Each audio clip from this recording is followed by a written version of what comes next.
morning, or whenever you're watching this. Time is not linear.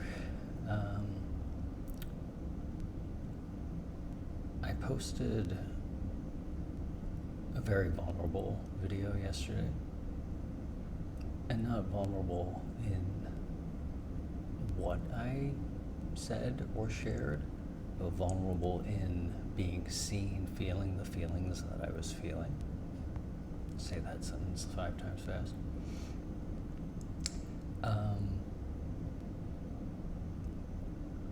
What was on record for the world to see was a flash of trauma response, I realize, in watching it back. Ultimately, I'm happy with what I posted, hence why the last video is still there.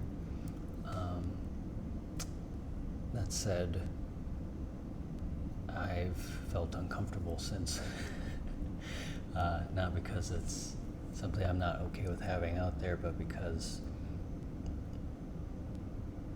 shadow parts don't like being seen feeling vulnerable. And so that I want to talk about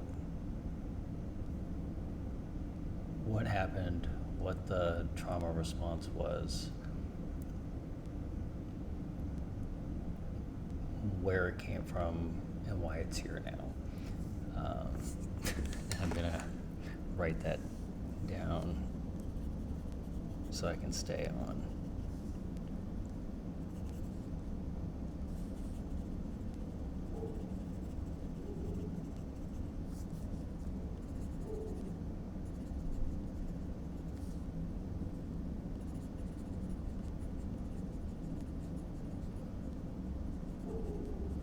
I think I wrote those down. We'll go with it. And I have my glasses off, so that way I'm not, like, it's easier for me to forget I'm on record when I have my glasses off, because I can't even see that far. So if I'm not looking directly at you, I'm doing my best. This is what I need to do to just be with us today, just for today, at least. So what happened?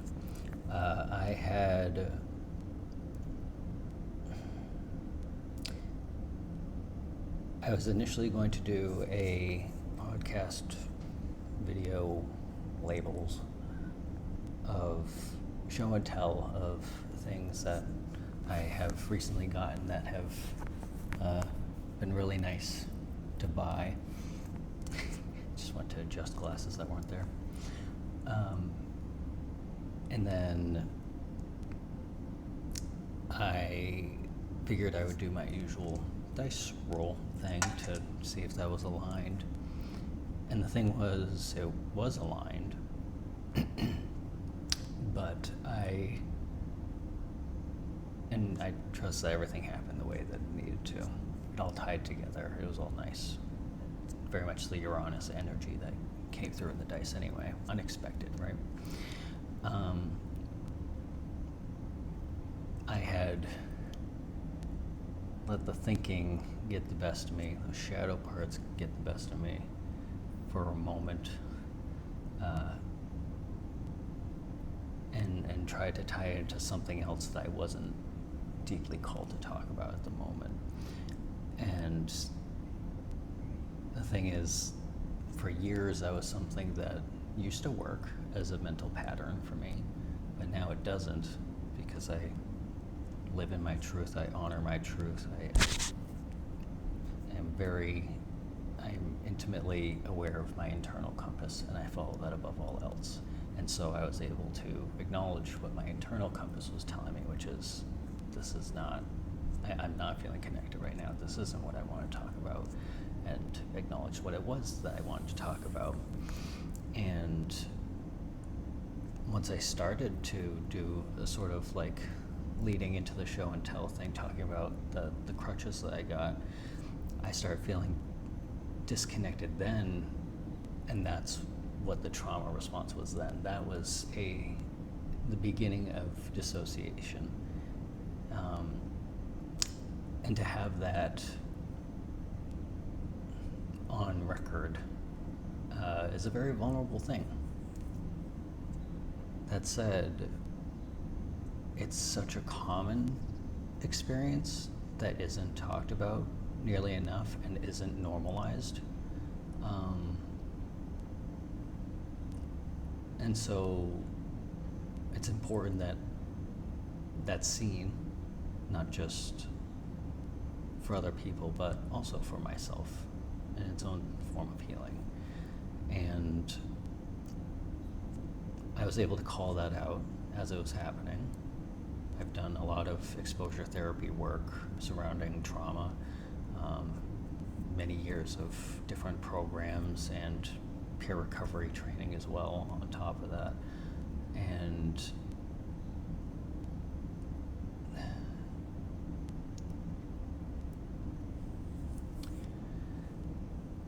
it's about time that I talk about why I'm here now. Like I'm not going into my whole past life backstory, but I am going to share what was behind what made that shadow appear in the first place yesterday, in my post yesterday. So the core factor of it being, it was a fear response. A part of me felt threatened, perceived a threat in me sharing my abundance, in me sharing my now being in a place of being able to access material things. Because I was not in a place for quite some time to do so. And it was very much a thing where if I had made it known that I accessed anything that I needed, even though I deserved those things, and even though it didn't equate to me being able to access anything else other than that one thing, it then meant me being at risk of losing any sort of help I was receiving at the time. And so to speak less vaguely on this, I am someone who was always in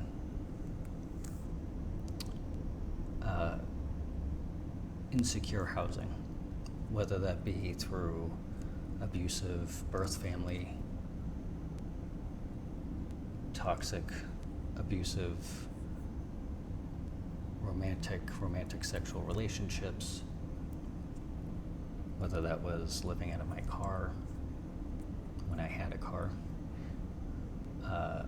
or being in a domestic violence shelter, which was before where I am now, which is finally stable housing, and that's going to continue with all the foundations I've set in place. That's going to continue onward steadily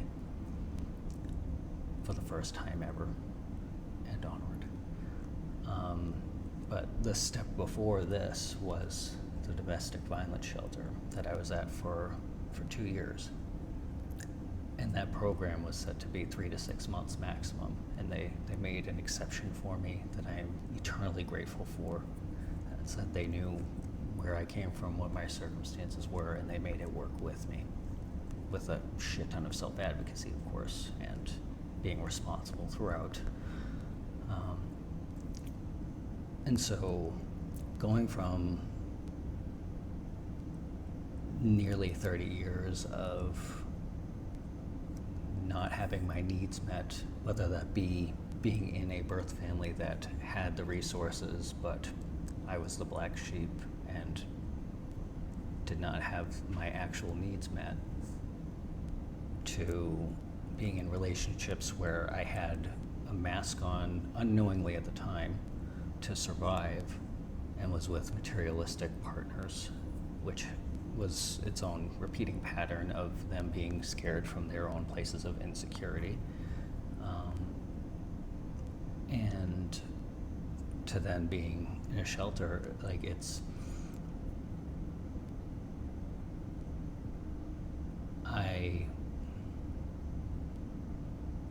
I was very much in a default state of fear all the time, and especially surrounding anything to do with the material world, and the most basic needs. And me, even when it comes to food and water I'm getting better with, food I'm getting better with as well, but food is a tougher thing that I'm working with at the moment to eat enough. And that's because I was clinically starving for years. And so now I'm teaching my body to adjust to actually taking in food regularly.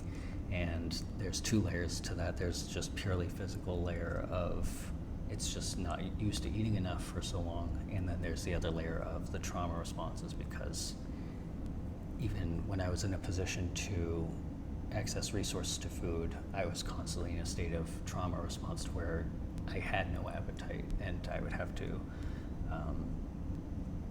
back before I was sober, I would resort to drugs to get enough of an appetite and abuse them. And I can happily say that I'm approaching 11 years sober, and so I've put in the work and am putting in the work to bring myself to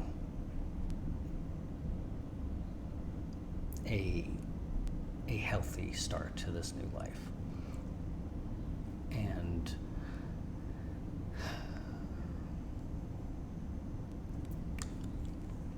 talking about sharing those items that I shared in the video yesterday, once I started talking about those things, I felt really good about it. It's what I have felt uncomfortable with since was everything that led up to that point in the video. The messy parts of the experience, because I've done this work with myself so long. This work meaning trauma work, exposure work, willingness to be vulnerable, to where I can gracefully just kind of flow. I call out what's happening in the moment. I give myself the space to sit with it. I can flow through it and then lean into what is most meaningful for me in that moment. I did that just fine. It's the fact that it's now posted for others to see that keeps that shadow part uncomfortable, because in my heart I feel incredibly proud and courageous, and it taps in with my values, and I feel a sense of joy with that being a thing, hence why it's still there. And it just aligns with almost all of my main values. I have my top list, and every day I tap into at least one of those things to maintain fulfillment and quality of life, right? To keep doing what's important for me.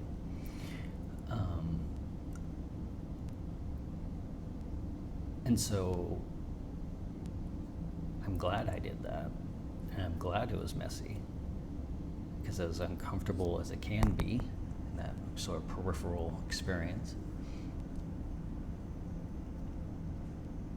it means that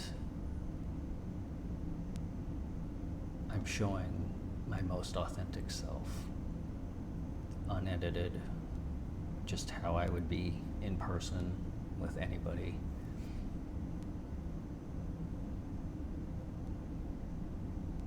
And that's a great way to start this life, and a great way to, the only real way, the only serving way to start connecting.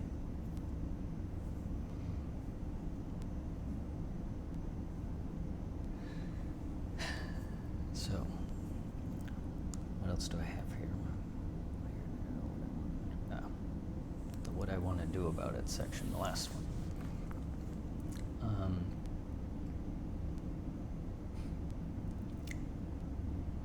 My purest response is for what I want to do about it, so that trauma response, vulnerability, whatever labels we want to put on it.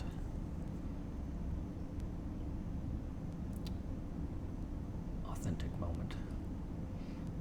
I want to keep doing it. And not as in like set myself up for topics that bring that out within me.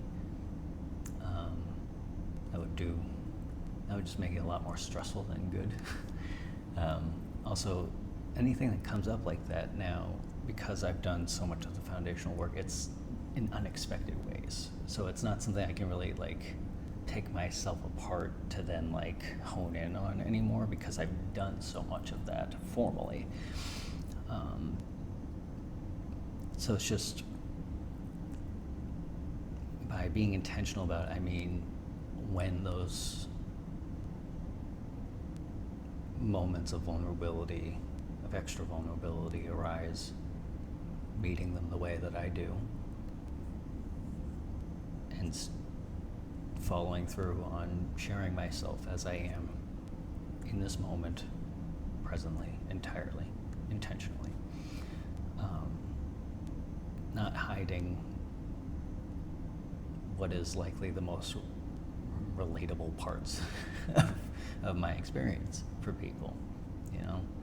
There's just so much conditioning, even for some of the most authentic posters I see. There's still, and there's a lot of underlying influences to this. There's a deep undercurrent of this because of the society that we are in right now on Earth, human society. And I still see some of the most authentic people posting, particularly on YouTube, because I don't really engage with social media otherwise, because it's part of their income. There's this sense of obligation, and I personally don't believe in obligation. That's an illusory concept. There's always a choice in something, but there is for those who are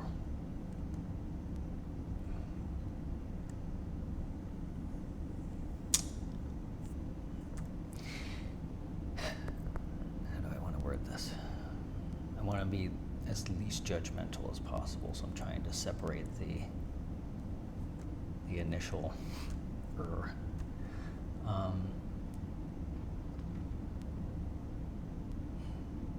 because there is an attachment to money relative to the posts, even if it is most well intended, there is still this influence of productivity to it, to production, to there needs to be some kind of, there just needs to be something that isn't just whatever arises in the moment, like purely. There's outside influences that come in, whether it be in subtle ways or more directly noted ways, and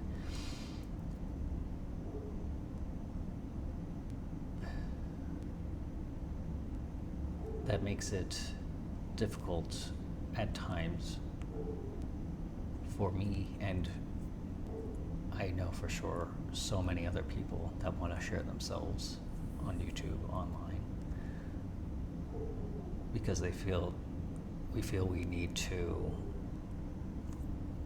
give in to that strong undercurrent, that be influenced by what other people are posting and doing on camera. And I know for damn sure that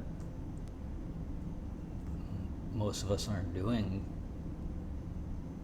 like, aren't carrying ourselves the way that we care, that those people will carry themselves on camera.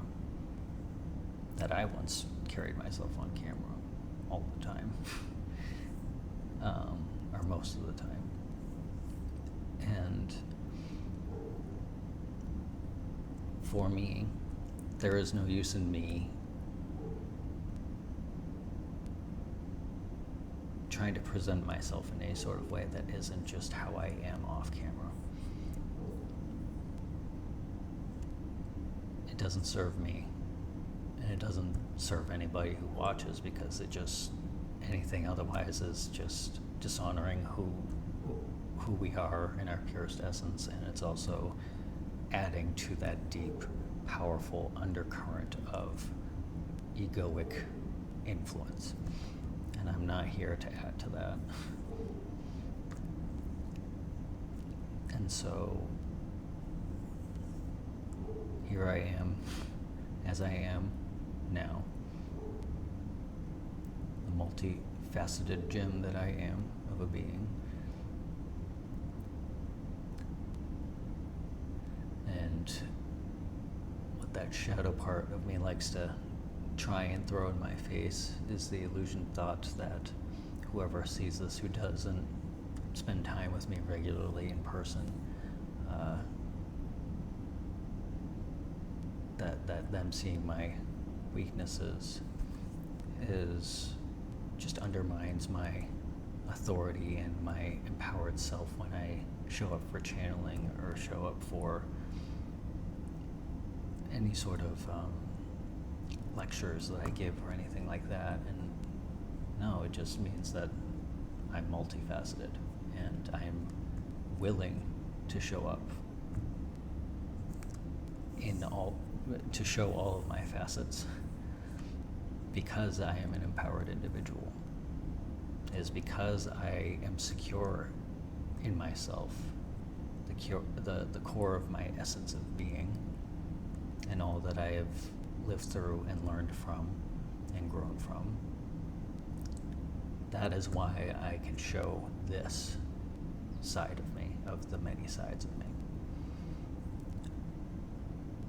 It's from an empowered place.